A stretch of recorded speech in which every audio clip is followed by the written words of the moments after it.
Uh, so we are talking here about a lot of scandal. No, it's not scandal. It's more like weird things happening with their filings, etc. And voila, there we go. So we go about transparency. In 2020, the local chapters, a couple of them, I think it's 10, um, came together to demand accountability and responsibility because they were not agreeing with how the Global Network Foundation was being managed by Patrice Scholars. They had, let me scroll down a bit so you can see, six demands. The first one was that Patrice, as a sole board member of the Global Network, back then she was still the board member, a board member. She stepped down after other accusations. Um, became the executive director against the will of most chapters and without their knowledge. Transparency. The newly announced formation Black Lives Matter Grassroots does not have the support and and was created without consultation with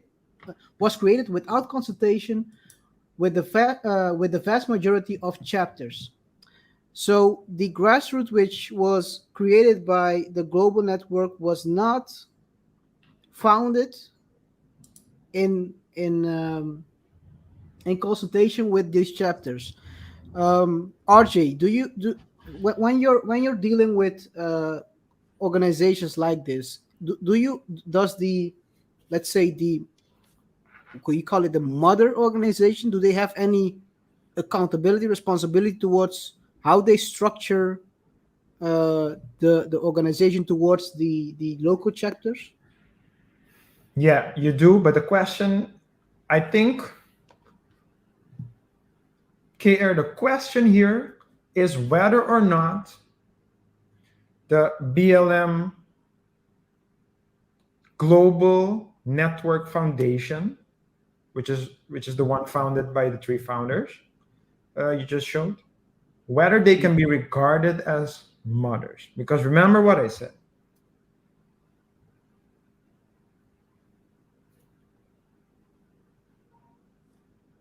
The whole movement is a decentralized movement.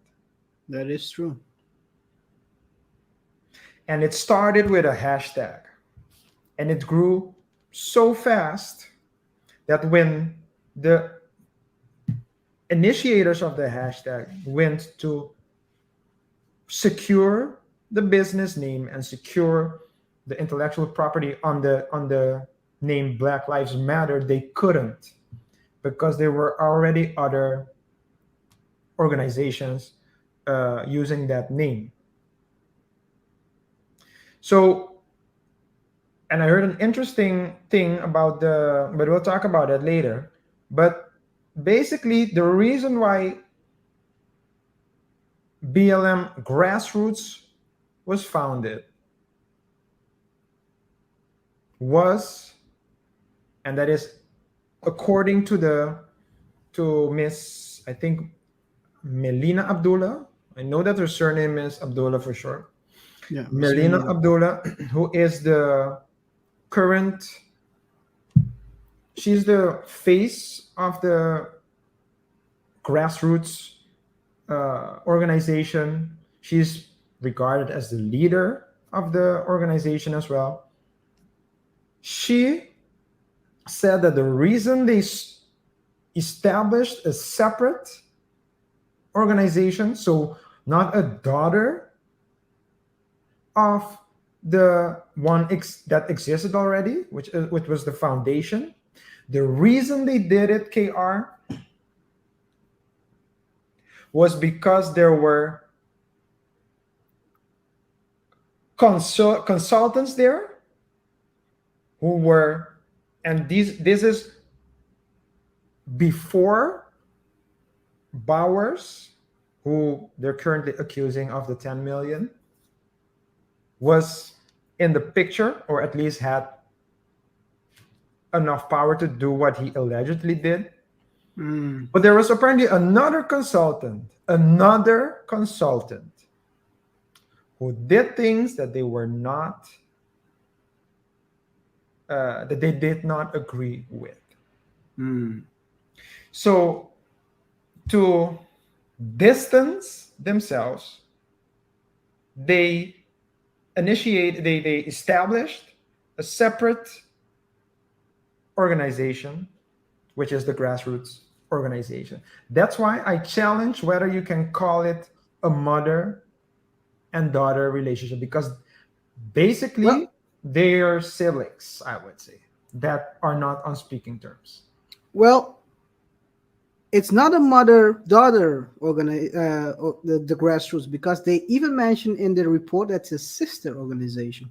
If I There go you go. back to, it's here, I think. If I go up, they There you go. mention them as a sister organization. If I'm not mistaken, that should be somewhere here. There you go. So it's a sister organization. The chapters are then probably The the daughters. daughters. The chapters are the daughters, but then you have, so grassroots has their daughters, and the foundation has their daughters. I don't know if they have sons, if that's what you're gonna ask me, but that's how it is. Well, And well, it seems to be a mainly daughter-ish or a female, or how you want to call it. well, in Don't want to the use the word again, yeah, but well, in the explanation, they don't use men. They don't talk about men. no, they don't. So They it's don't. not, I mean, but okay, to be fair, in business you don't say son organization, it's a mother and daughter, their mother and daughter organization. But in this particular case, no. um, that's the reason why Miss Abdullah, the leader of the, or at least a spokesperson of grassroots, said that they separated from the original one. And mind you, she was there from the start. She's not one of the founders, but according to her, she was there from the early start. So when Black Lives Matter was still only a movement before Mm, it eventually turned into the various organizations. clear. Wanted to make a joke somewhere there, but I'm gonna leave it out. I'm gonna leave it also again out.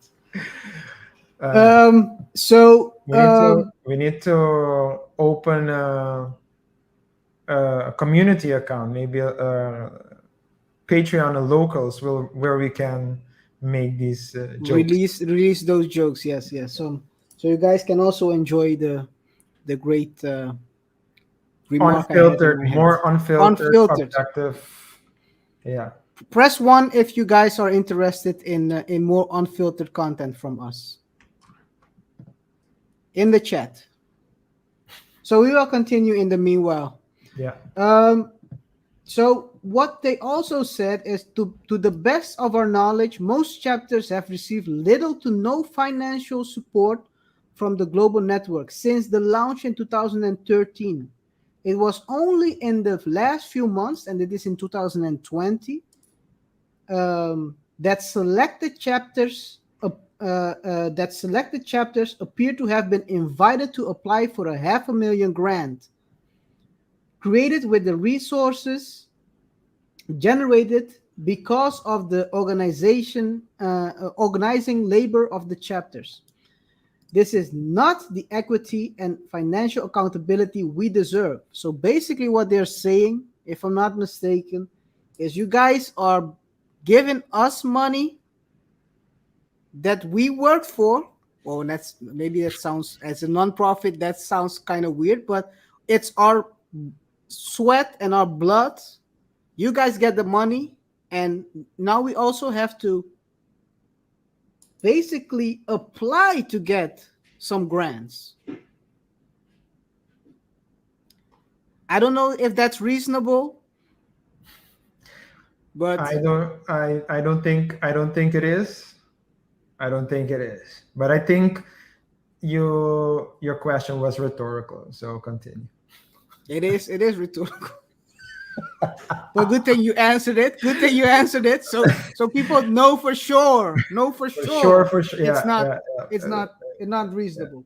We got some ones So by they the have. way, so we need to Okay, work we on might the. want to work on that. Yeah, definitely. So they have a couple of legitimate points. Organization structures changing without their consent. Um, them having to apply for grants that for basically 7 years, almost 7 years, they haven't had the ability to do that. We don't know the financial situation of the organization for those 7 years. Maybe they didn't have enough money back then to grant half a million to everyone. It's not Oprah, of course. The organization is still a startup. Not everyone can get a car, basically. Basically, no. Basically, you gotta wait. Well, you gotta wait your turn. But no, Hey, the all employees jokes don't aside, get cars, right? It's only the visitors.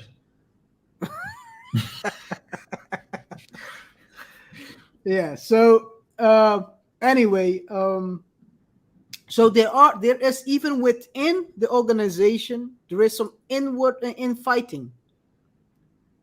There is some fighting within, not only outside but also within, which is kind Yeah, of, it breaks as a nonprofit. It will break you at a certain point. yeah. You're But getting criticized from the outside and also from within.